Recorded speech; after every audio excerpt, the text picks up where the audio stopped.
جن کی فکر ایک نئے طریقے کا مدرسہ قائم کرنے کی تھی، جس میں کہ مولانا رشید احمد گنگوہی، مولانا قاسم نانوتوی صاحب، اور اس کے علاوہ مولانا مملوک علی، اور ان کے ساتھ میں ان کے دیگر 32 جو شرکاء تھے، ان کا یہ خیال تھا کہ ہمارے لیے ملک کے جو موجودہ حالات ہیں اس میں اولین ترجیح ہمیں ملک کو آزادی دلانے کے لیے ہونی چاہیے، اور اس کے لیے مسلمان کس طریقے سے اپنا کنٹریبیوشن دے سکتے ہیں انگریزوں کے خلاف لڑائی میں۔ اور اس کے لیے انہوں نے ایک یہ طریقہ اختیار کیا کہ ہم مسلمانوں کو، عام مسلمانوں کے ہر طبقے کو تک تعلیم پہنچائیں، دین کی تعلیم پہنچائیں، اسلام کی تعلیم پہنچائیں، اور اس کے لیے انہوں نے کاپی کیا پورا جو آپ کا انگریزی ایجوکیشنل سسٹم تھا۔ یعنی کہ پہلی مرتبہ ایک ایسے انسٹیٹیوٹ قائم کیا گیا، ایک ایسا ادارہ قائم کیا گیا جہاں پہ کہ مختلف شعبوں کے ڈپارٹمنٹس تھے، مختلف کلاسز ہوتی تھیں، کلاس روم ہوتے تھے، ہاسٹل بنایا گیا، وہاں پر بچوں کی رہائش کا انتظام کیا گیا، ان کے کھانے پینے کا انتظام کیا گیا، اس کے علاوہ ان کی فزیکل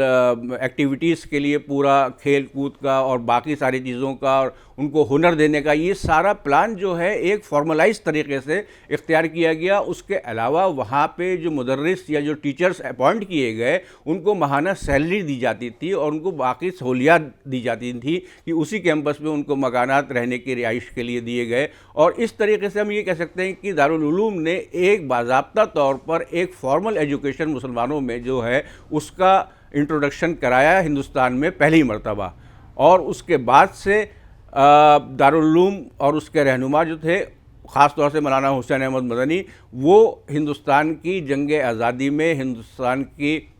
فریڈم اسٹرگل میں ان کے کیا کنٹریبیوشن رہے، اس بارے میں اس کتاب میں نے تفصیل مہیا کرائی ہے کہ کس طریقے سے آپ جو دارالعلوم سے متعلق لوگ تھے یا وہاں سے تعلیم حاصل کیے ہوئے لوگ تھے، وہ کس طریقے سے انہوں نے انگریزوں کے خلاف لڑائی میں کیا کیا کام کیے، اور کیا کیا مہمات انہوں نے چلائیں، اور کس طریقے سے ان کو مختلف شعبوں میں جو ہیں کامیابیاں حاصل ہوئیں۔ اس میں ایک سب سے اہم جو چیز یہاں پر میں نے کتاب میں شامل کرنے کی کوشش کی ہے وہ ہے ریشمی رومال تحریک یا سلک لیٹر کانسپیریسی، جس کے بارے میں آج ہماری ہسٹری میں، کوئی ہسٹری کی کتابوں میں، اسکول کی ہسٹری کتابوں میں کوئی بھی ذکر نہیں آتا ہے کہ یہ سلک لیٹر کانسپیریسی جو ہے سن 1916 میں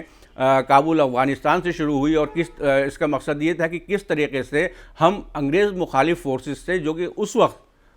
ترکی کی فورسز تھیں، ان کے ساتھ مل کر انگریزوں کے خلاف ایک محاذ کھول سکتے ہیں، ایک نیا فرنٹیئر کھول سکتے ہیں انگریزوں کے خلاف۔ اس کے ساتھ ہی ساتھ 1916 سے پہلے آپ یہ سمجھیے کہ 1 دسمبر 1915 کو ہندوستان کی گورنمنٹ ان ایگزائل قائم کی گئی کابل افغانستان میں، جس کے صدر تھے راجہ مہندر پرتاپ، اور اس کے فارن منسٹر تھے چمپک رام پلئی، اور اس کے دیگر وزراء میں مولانا برکت اللہ، مولانا عبید اللہ سندھی، یہ لوگ شامل تھے جن کا کہ تعلق دارالعلوم دیوبند سے رہا۔ تو اس طریقے سے آپ یہ سمجھ سکتے ہیں کہ دارالعلوم کے جو ہمارے اکابرین تھے، ہمارے مدرس تھے، ان لوگوں نے کس طریقے سے جنگ آزادی میں اپنا کیا رول ادا کیا۔ اب تاریخ میں ان سب چیزوں کو آہستہ آہستہ کر کے نکالا جا رہا ہے۔ تو اس کتاب کا ایک مقصد بہت حد تک یہ ہے کہ ہم اپنی تاریخ کو یاد رکھیں اور اس کو کتاب کے ذریعے محفوظ کیا جا سکے، تاکہ ہماری آنے والی نسلوں تک یہ چیزیں پہنچ سکیں۔ اور اس کے ساتھ ہی ساتھ میں نے ایک چیپٹر فوکس کیا ہے اسلام میں عورتوں کی تعلیم کے اوپر۔ ایک عام تاثر یہ پایا جاتا ہے کہ صاحب اسلام میں عورتوں کی تعلیم کے اوپر کوئی بات نہیں ہوتی ہے، وہ اسلام جو ہے عورتوں کو تعلیم نہیں دینا چاہتا ہے، جبکہ یہ سراسر بے بنیاد بات ہے، اس کا اسلام سے کوئی تعلق نہیں ہے، ایک جھوٹا پروپیگنڈا اسلام کے خلاف جو ہے وہ شروع کیا گیا ہے۔ آپ یہ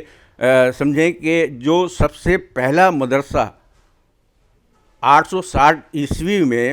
فیض موراکو میں قائم کیا گیا، جس کا نام القرائیون ہے، اس کو قائم کرنے والی ایک عورت تھی جس کا نام تھا فاطمہ الفیری، اور اس سے پہلے حضرت بی بی عائشہ مسجد نبوی میں نماز مغرب سے عشاء کے درمیان جو وہاں کے مقامی عورتیں تھیں ان کو تعلیم دیتی تھیں، اور اس کے علاوہ ہمارے پاس ایک پوری لسٹ ہے ایسی عورتوں کی جو کہ خلفائے راشدین کے وقت کے دوران میں بھی اور حضور کی زندگی کے دوران میں بھی یہ تعلیم عورتوں کو دیتی تھیں، جس میں بی بی حفصہ، ام حبیبہ، ام سلامہ، ان کے نام جو ہیں نمایاں نام ہیں. اور یہ بات بالکل بے بنیاد ہے کہ ہندوستان میں یا اسلام میں مسلمان عورتوں کو تعلیم نہیں دینا چاہتے ہیں. جب کتاب کے لیے میں نے یہ کام شروع کیا تو جہاں ہم اگر یہ کہیں کہ اندازاً ہمارے پاس 4000 کے قریب مدرسے ہیں جو صرف لڑکوں کو پڑھاتے ہیں، تو وہیں ہم کو یہ بات بھی سامنے آتی ہے کہ تقریباً 1000 ہمارے پاس مدارس نسواں ہیں، یعنی کہ عورتوں کو ہماری بچیوں کو تعلیم دینے کے لیے جو مدارس ہیں وہ بھی قائم ہیں. اور ایسے مدارس ہمارے ہر بڑے شہر میں مل جائیں گے. آپ چاہے دلی کی بات کریں، چاہے یو پی میں لکھنؤ کی یا رامپور کی یا حیدرآباد کی یا بنگال میں کلکتہ کی، ہر جگہ آپ کو یہ مدرسے مل جائیں گے. اور الحمدللہ اس شعبے میں بھی کافی کام ہو رہا ہے. ہماری دیگر تنظیمیں اس چیز کے اوپر بہت فوکس مینر کے اندر کام کر رہی ہیں. اور میں نے اس جو بے بنیاد پروپیگنڈا ہے کہ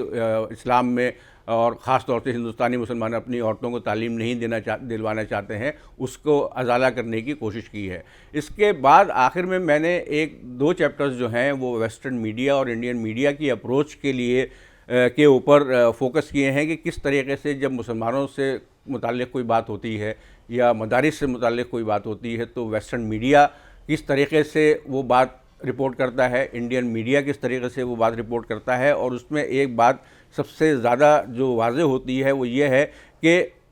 اس میں بھی غفلت پائی جاتی ہے اور کم معلومات پائی جاتی ہیں کہ جو لوگ اس پہ رپورٹ کر رہے ہیں ان کو دراصل نہ تو اسلامی تعلیم کے بارے میں کچھ زیادہ معلومات ہیں یا اسلامی مدارس کے بارے میں زیادہ معلومات ہیں. وہ صرف اور صرف جو ان کو بتایا جاتا ہے وہ رٹو طوطے کی طرح اس کو اپنی رپورٹس میں، اپنے انالیسس میں شامل کر دیتے ہیں. اور اس کے علاوہ کوئی یہ کوشش بھی نہیں کرتا ہے کہ اگر ہم کسی خاص طبقے کا یا کسی خاص کمیونٹی کے اوپر بات کر رہے ہیں تو اس کے لوگوں سے مل کر، ان سے بات چیت کر کے، ان سے انٹرویو کر کے ان سے زیادہ معلومات حاصل کرنے کی کوشش کریں. یا اگر ہم کسی انسٹیٹیوشن یا ادارے کے بارے میں بات کر رہے ہیں تو ہم وہاں پر ادارے میں جا کر خود اپنے آپ فرسٹ ہینڈ انفارمیشن حاصل کریں کہ وہ ادارہ کیا ہے، کس طریقے سے کام کر رہا ہے، اس کے جو منتظمین ہیں، جو ایڈمنسٹریٹو باڈیز ہیں وہ کس طریقے سے کام کر رہی ہیں، ان کی کیا سوچ ہے، کیا فکر ہے، اور اب تک انہوں نے کیا کیا حاصل کیا ہے. اس کے لیے کسی کے پاس وقت نہیں ہے. تو ایک طریقے سے جو پروپیگنڈا ہو رہا ہے ہندوستانی مسلمانوں کے خلاف، ہندوستانی مسلمانوں کے انسٹیٹیوشنز خاص طور سے مدارس کے خلاف، وہ ایک نیگیٹو پروپیگنڈا ہے. اور اس کے لیے میں نے صرف یہ نہیں کہ دوسرے پر انگلی اٹھانے کی کوشش کی، بلکہ میں نے جو سچ ہے وہ ظاہر کرنے کی کوشش کی ہے. اور ساتھ ہی ساتھ اس میں نے دارالعلوم کے ایک فارغ استاد ہیں جو کہ اس وقت پرنسٹن یونیورسٹی میں پروفیسر آف ریلیجن ہیں، پروفیسر ابراہیم موسیٰ، ان کا ایک اپنے انٹرویو میرے ساتھ ایک انٹرویو کے دوران انہوں نے ایک بہت ناول کانسیپٹ جو ہے وہ ہمارے سامنے لایا کہ ہمیں مدارس کے جو منتظمین ہیں ان کو ایک مدرسہ ٹورزم کا نیا ٹاپک شروع کرنا چاہیے تاکہ لوگوں کو لا کے مدرسے میں رکھیں 10 دن 15 دن، ان کو بتایا جائے کہ کس طریقے سے صبح 5 بجے سے جو مدرسے میں علم و تدریس کا یا تعلیم یا ایجوکیشن کا جو پورا ایک پروگرام شروع ہوتا ہے وہ پورے دن میں کس طریقے سے چلتا ہے، کیا کیا دن کے مختلف اوقات میں کس طریقے سے تعلیم بچوں کو دی جاتی ہے. اس کے علاوہ ان کی ذہنی، ان کی دیگر دینی سوچ کے اوپر کس طریقے سے اس کو پالش کرنے کی کوشش کی جاتی ہے اور کس طریقے سے ان کو ایک پورا ماڈل ہیومن بینگ ہم کہہ سکتے ہیں بنانے کی کوشش کی جا سکتی ہے، اور کس طریقے سے ان کو ایجوکیشن اور اسلام سے متعلق جو موضوعات ہیں اس کی تعلیم دی جاتی ہے. تو یہ ایک اگر ہم مدرسہ ٹورزم کا ایک نیا کام شروع کریں تو اس کے ذریعے بہت سارے جو نیگیٹو مسکنسیپشنز یا مس پرسیپشنز جو کہ اسلام اور خاص طور سے اسلامی مدارس کے خلاف دنیا میں اور ہندوستان میں موجود ہیں، اس کا ازالہ ہو سکتا ہے یا اسے ختم کیا جا سکتا ہے۔